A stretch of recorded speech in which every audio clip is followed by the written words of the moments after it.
আরে সকালবেলা কাজ টাজ ছিল, বিজি ছিল, গুড মর্নিং পাঠাতে ভুলে গেছে, কি আছে, একটা টেক্সটই তো। তুমি তো আর ওকে এটা বোঝাতে পারবে না বলো যে তোমার ওর গুড মর্নিং এর নেশা লেগে গেছে, অভ্যেস হয়ে গেছে। ওর গুড মর্নিং এলে দিন ভালো যাক না যাক, না এলে দিন ডেফিনেটলি খারাপ তো যায়। তুমি বোঝাবে কি করে যে গুড মর্নিংটা শুধু একটা টেক্সট না, যে তুমি না বললে খালি খালি লাগে, পেয়ে গেলে লাগে ভালো। বলে না সবাই অভ্যেস নাকি নেশার থেকেও কালো।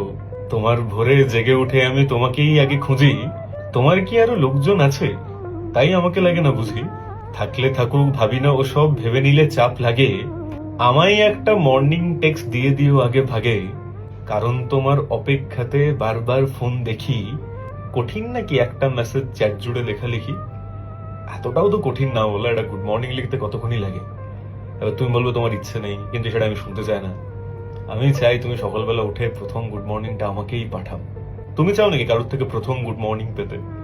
তাহলে শুধু চাইলে হবে, তাকে তো বোঝাতে হবে সেটা, আর বোঝানোর জন্যই তো কবিতাটা। তো যাও তাকে টাইপ করে দাও, সে শুনুক, তারপরে সে পাঠাবে কি না পাঠাবে তার ব্যাপার, আমি কিছু করতে পারবো না।